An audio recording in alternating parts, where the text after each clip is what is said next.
बच्चों, हम पढ़ने जा रहे हैं कक्षा 10वीं गणित चैप्टर 1 वास्तविक संख्याएं की प्रमेय 1.2 अंकगणित की आधारभूत प्रमेय। क्या है अंकगणित की आधारभूत प्रमेय? आइए देखते हैं। प्रत्येक भाज्य संख्या को अभाज्य संख्याओं के एक गुणनफल के रूप में व्यक्त किया जा सकता है। यानी प्रत्येक भाज्य संख्या को हम अभाज्य संख्याओं के कई टुकड़ों को गुणा करके भाज्य संख्या के रूप में लिख सकते हैं तथा यह गुणनखंड अभाज्य गुणनखंडों के आने के क्रम पर ध्यान ना देते हुए अद्वितीय होता है। यदि हम भाज्य संख्या के जो गुणनखंड करते हैं वे हमेशा एक समान होते हैं यदि उन्हें लिखने का क्रम आगे पीछे को हम ध्यान ना दें तो। जैसे कि एक उदाहरण है कि 2 गुणा 3 गुणा 5 गुणा 7 को वही मानते हैं जो 3 गुणा 5 गुणा 7 गुणा 2 को, क्योंकि अभाज्य संख्याएं तो वही हैं, केवल उन्हें लिखने का क्रम अलग अलग है। यही कहा गया है कि गुणनखंड अभाज्य गुणनखंडों के आने के क्रमों पर ध्यान ना देते हुए अद्वितीय होता है। मतलब ये पहला वाला गुणनखंड भी वही है जो ये दूसरा वाला गुणनखंड है को माना जाता है। इसी के अन्य क्रमों को भी 2 गुणा 3 गुणा 5 गुणा 7 के समान ही माना जाता है। यही अंकगणित की आधारभूत प्रमेय है। अब हम इसे समझने के लिए एक उदाहरण नंबर 6 देखते हैं। संख्याओं 6 और 20 के अभाज्य गुणनखंडन विधि से एचसीएफ एवं एलसीएम ज्ञात कीजिए। आइए हम सबसे पहले अभाज्य गुणनखंड कैसे करेंगे। एक भाज्य संख्या हमारे पास 6 है। 6 को हम अभाज्य गुणनखंड विधि से सबसे पहले 2 से विभाजित करेंगे तो 3 बचेगा, तो उसे हम लिख पाएंगे 2 गुणा 3। 6 को हम लिख पाएंगे 2 गुणा 3। चूँकि दोनों संख्याएं एक एक बार ही आई हैं इसलिए 2 की घात 1 और 3 की घात 1। और 20 को हम लिख पाएंगे, यदि हम 2 से विभाजित करेंगे 20 को तो 10 बचेगा, फिर 2 से विभाजित करेंगे तो 5 बचेगा, फिर 5 से विभाजित करेंगे तो 1 बचेगा। इस तरह हम 20 के गुणनखंड लिख सकते हैं 2 गुणा 2 गुणा 5। अब हमें पता है कि 2 बार आ चुका है इसलिए हम इसे लिख पाएंगे 2 की घात 2 गुणा 5 एक ही बार आया है इसलिए इसे हम लिख पाएंगे 5 की घात 1। इस तरह 6 के गुणनखंड हुए 2 की घात 1 गुणा 3 की घात 1 और 20 के गुणनखंड हुए 2 की घात 2 गुणा 5 की घात 1। जैसा कि आप पिछली कक्षाओं में कर चुके हैं। आप एचसीएफ 6 और 24 का क्या ज्ञात कर चुके हैं पिछली कक्षाओं में। 6 और 20 का एचसीएफ 2 और एलसीएम 6 और 20 का 2 गुणा 2 गुणा 3 गुणा 5 अर्थात इनका गुणनफल 60 जो कि हम पहले ज्ञात कर चुके हैं। आइए इसमें हम ध्यान दें कि एचसीएफ जो 6 और 20 का 2 की घात 1 क्यों आया, कैसे आया। ये संख्याओं में प्रत्येक उभयनिष्ठ अभाज्य गुणनखंड की सबसे छोटी घात का गुणनफल हम एचसीएफ या महत्तम समापवर्तक उसे कहते हैं, जो दी गई संख्याओं में प्रत्येक उभयनिष्ठ अभाज्य गुणनखंड कौन है? 2 है। लेकिन 20 के पास उभयनिष्ठ अभाज्य गुणनखंड की घात कितनी है? 2 है। और 6 के पास है 2 की घात 1। अतः हमें एचसीएफ में क्या लेना है? प्रत्येक उभयनिष्ठ अभाज्य गुणनखंड की सबसे छोटी घात 2 की घात 1 है, वह हमने लिया।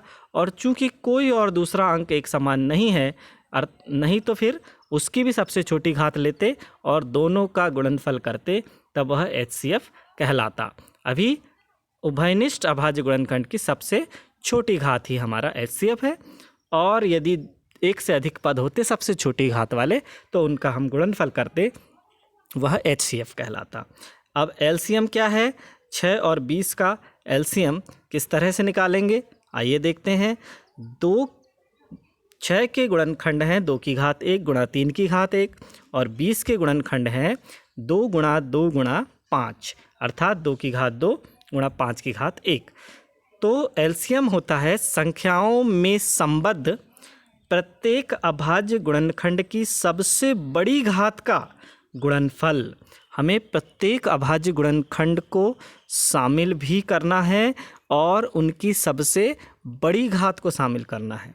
तो आइए सबसे पहले हम 2 को शामिल करते हैं। तो 2 की सबसे बड़ी घात 2 की घात 2 है, इसलिए हम 2 की घात 1 वाले पद को हटा देंगे और केवल किसे लेंगे, 2 की घात 2। इसके बाद नंबर आता है 3। 3 की घात 1 वाला पद यहाँ उपलब्ध है, इनके पास 20 के पास 3 नहीं है, इसलिए दूसरा पद 3 की घात 1 प्राप्त होगा। पहला पद 2 की घात 2 प्राप्त हो गया, दूसरा पद 3 की घात 1 प्राप्त हुआ। अब तीसरा पद हम देखते हैं 5। 5 की घात 1, 20 के पास 5 की घात 1 है और 6 के पास नहीं है, इसलिए सबसे बड़ी घात 5 की घात 1 कहलाई। अतः एलसीएम में सबसे बड़ी घातों का गुणनफल 2 की घात 2 गुणा 3, 3 की घात 1 गुणा 5 की घात 1। जब हम इन्हें हल करेंगे तो 2 की घात 2 हुआ 4, 3 की घात 1 हुआ 3 और 5 की घात 1 हुआ 5। तो 5 तिया 15 और 15 चौके 60। अतः एलसीएम 6 और 20 60 प्राप्त होगा। तो हमें इन दोनों परिभाषाओं को भी अच्छी तरह से समझ लेना है कि एचसीएफ वास्तव में संख्याओं में प्रत्येक उभयनिष्ठ अभाज्य गुणनखंड की सबसे छोटी घात का गुणनफल होता है तथा एलसीएम संख्याओं में संबद्ध प्रत्येक अभाज्य गुणनखंड की सबसे बड़ी घात का गुणनफल होता है। आगे देखते हैं उदाहरण नंबर 7। उदाहरण 7 कहता है अभाज्य गुणनखंडन विधि द्वारा 96 और 404 का एचसीएफ ज्ञात कीजिए और फिर इनका एलसीएम ज्ञात कीजिए। तो हमें 96 और 404 का एचसीएफ और एलसीएम दोनों ज्ञात करना है। तो आइए हल देखते हैं। 96 और 404 के अभाज्य गुणनखंड से हमें प्राप्त होता है, क्या प्राप्त होता है, 96 के अभाज्य गुणनखंड यदि हम 2 से विभाजित करना प्रारंभ करेंगे तो 2 5 बार आएगा और 3 1 बार आएगा। तो अभाज्य गुणनखंड को हम 2 की घात 5 गुणा 3 के रूप में लिख सकते हैं। इसी तरह 404 को भी हम 2 से विभाजित करेंगे तो 2 बार विभाजित और 101 शेष रह जाएगा। इस तरह 404 को हम लिख पाएंगे 2 गुणा 2 गुणा 101 या 2 की घात 2 गुणा 101। इसलिए इन दोनों पूर्णांकों का एचसीएफ फिर से हम देखते हैं कि अभाज्य गुणनखंडों एचसीएफ क्या है, दोनों पदों में अभाज्य गुणनखंडों में समान पदों की सबसे छोटी घात। समान पद यहाँ कौन है, 2 है। 2 की सबसे छोटी घात कौन सी है, 2 की घात 2 है। अतः एचसीएफ होगा 2 की घात 2 अर्थात 4। साथ ही एलसीएम 96 और 404 का एलसीएम हम कैसे निकालेंगे, तो एलसीएम निकालने के लिए भी हम इनके अभाज्य गुणनखंडों में जैसे हम 2 को लेंगे तो 2 की सबसे बड़ी घात 2 की घात 5 है, उसकी छोटी घात को छोड़ दिया जाएगा। तो 2 की घात 5 सबसे पहले, उसके बाद 3 की घात यहाँ पर नहीं है इसलिए 3 की घात 1, फिर 101। तो 96 और 404 का एलसीएम होगा 2 की घात 5 गुणा 3 गुणा 101। जब हम 2 की घात 5 गुणा 3 और 101 का गुणा करेंगे तो हमें 9696 प्राप्त होगा। इसी एलसीएम को हम दूसरी विधि से भी हल कर सकेंगे। दूसरी विधि से हल करने का तरीका है कि 2 संख्याओं का गुणनफल बराबर उन दोनों संख्याओं का एचसीएफ गुणा एलसीएम। पुनः सुनेंगे, 2 संख्याओं का गुणनफल बराबर दोनों संख्याओं का एचसीएफ गुणा एलसीएम। तो देखिए दोनों संख्याओं का गुणनफल हो गया 96 गुणा 404। अब उसमें एचसीएफ कहलाएगा 96 और 404 का एचसीएफ 96 404, जिसे हम लिख सकेंगे 4, चूँकि हम हल कर चुके हैं। अब हम 96 गुणा 404 बटे यदि 4 कर देंगे तो उस तरफ जो कि HCF और LCM का गुणनफल था, तो HCF को हमने नीचे ला लिया, तो ये कौन बचेगा? LCM बचेगा, जो कि 9696 प्राप्त हुआ। आइए देखते हैं प्रश्नावली 1.2। प्रश्नावली 1.2 का प्रश्न 1 सुनेंगे। निम्नलिखित संख्याओं को अभाज्य गुणनखंडों के गुणनफल के रूप में व्यक्त कीजिए। बहुत ही सरल सवाल है। पहला प्रश्न है कि निम्नलिखित संख्याओं को अभाज्य गुणनखंडों के गुणनफल के रूप में व्यक्त कीजिए। तो हम सबसे पहले 140 के अभाज्य गुणनखंड करेंगे। 140 को जब हम विभाजित करेंगे, 2 से विभाजित किया तो 70 बचा, फिर 70 को 2 से विभाजित किया तो 35 बचा, 35 को 5 या 7 से विभाजित किया, 5 से विभाजित किया तो 7 बचा, और 7 को 7 से विभाजित किया तो 1 बचा। इस तरह से 140 के अभाज्य गुणनखंड होंगे 2 गुणा 2 गुणा 7 गुणा 5।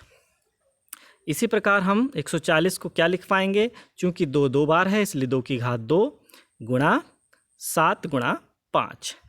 इसी प्रकार 156 के अभाज्य गुणनखंड देखिए।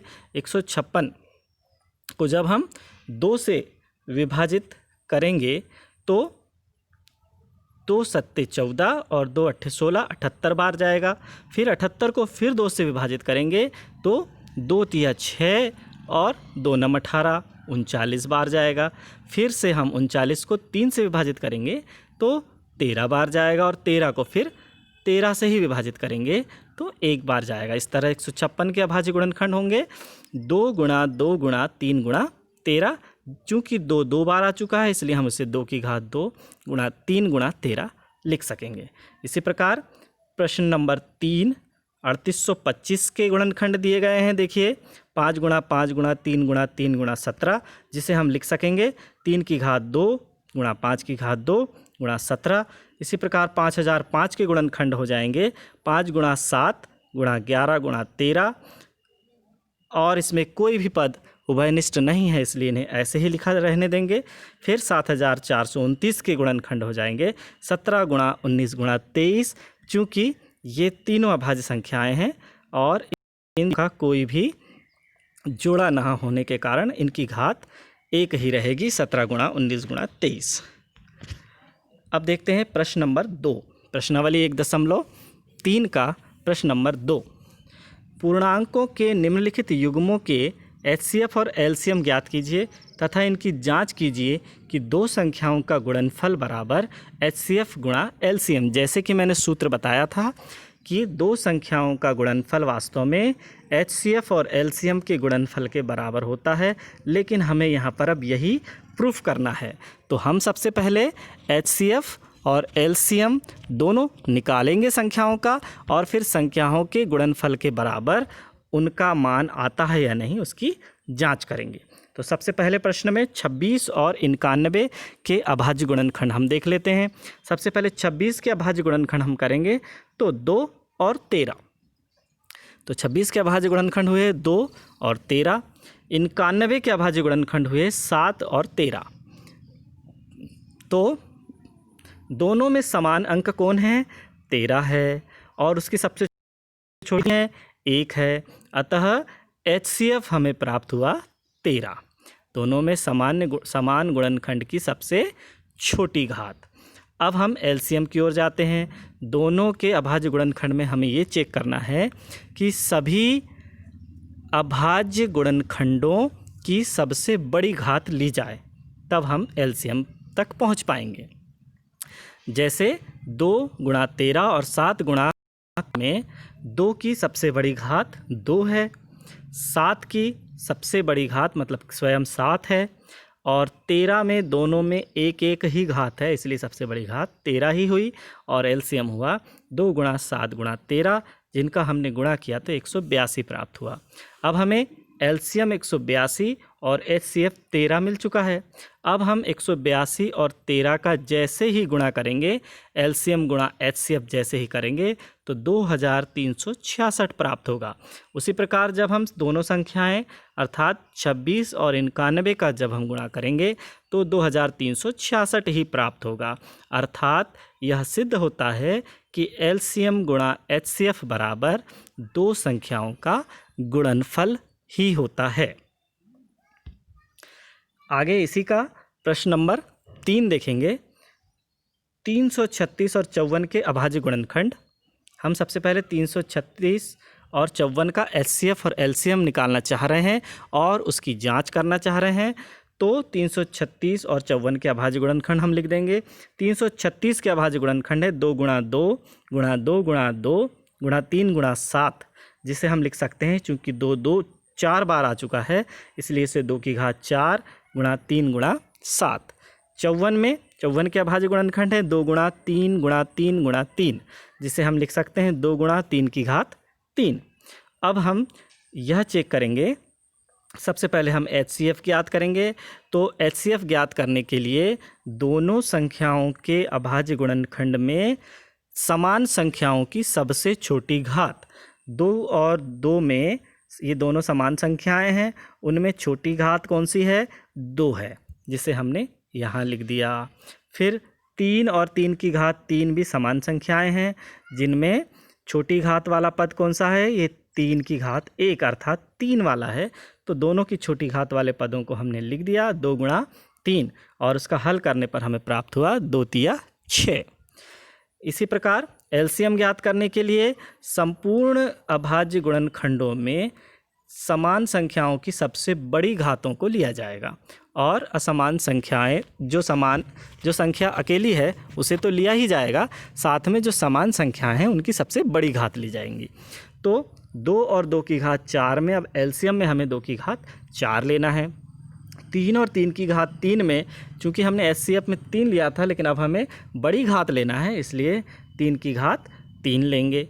अब हमें जो संख्या नई संख्या जिसका कोई जोड़ा नहीं है उसे भी एलसीएम में शामिल करना होता है, जो कि 7 है। तो 2 की घात 4 गुणा 3 की घात 3 गुणा 7 हमें प्राप्त होता है 3024। अर्थात हम एलसीएम और एचसीएफ का जब हम गुणा करेंगे तो हमें 18144 प्राप्त होगा।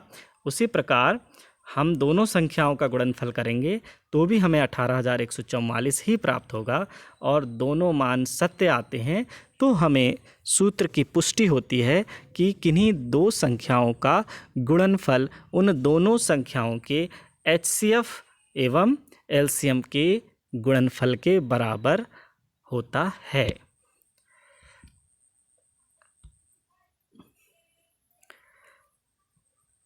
धन्यवाद।